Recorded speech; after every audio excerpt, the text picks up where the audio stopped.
April 12, nung solo manager on duty ako sa Jollibee Rockwell, may tumawag sa akin na isang team member, isang dining crew, na may gusto raw po sa akin kumausap na customer. Tinanong niya po ako kung bakit daw po ako nagpapapasok ng isang matandang babaeng ganun po ang kondisyon. Nung lumapit po ako kay Nanay Perlita, ay sa matandang ito para po itanong kung ano po ang ginagawa niya.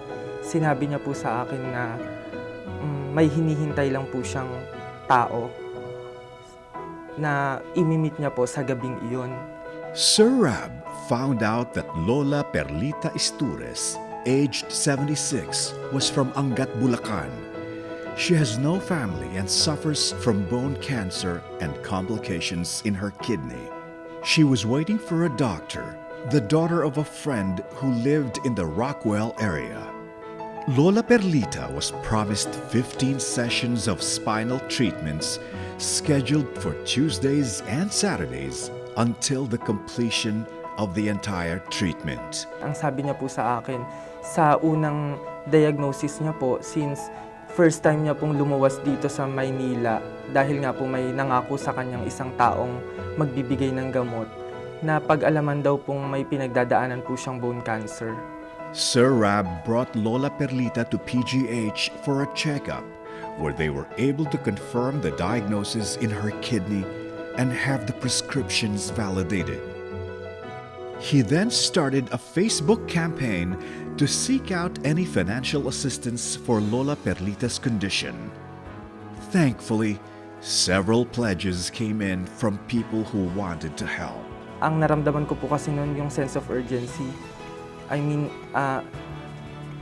yung pag nakita niyo po kasi siya sa personal, parang gusto niyo na po siya tulungan agad at hindi na maghintay ng ano pa mang oras, kundi ngayon na. So, ang kinaya ko lang po talaga noon, picturean ko po yung mga dala-dala niya at i-upload po agad sa Facebook. Sa tulong na rin po ng social media para po kumalat. May mga nag-personal message po sa akin sa Facebook and sa Twitter na nagbibigay po ng mga pledge at nagtatanong po kung paano po siya matutulungan sa mga sarili nilang paraan. The campaign was able to collect around 11,000 pesos.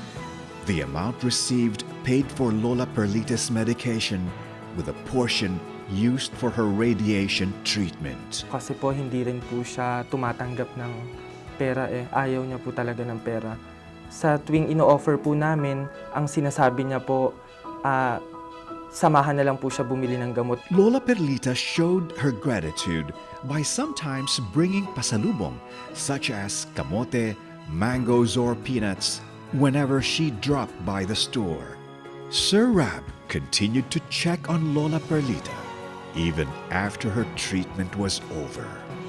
Gusto ko sabihin kay Nanay Perlita na ang buong akala niya po, siya po yung sobrang nabigyan ng tulong. Pero sa mga oras po na ito na kaharap ko po kayo, hindi niya po alam na ako po yung mas nakakaramdam ng katuwaan sa puso. Na hindi niya po alam na sa mga oras na ito, parang ako pa po ang mas natutulungan niya kaysa sa mas natulungan ko siya. Ang tangi ko na lamang pong hinihiling at pinagdadasal hanggang sa mga oras na ito nabubuhay pa rin po siya.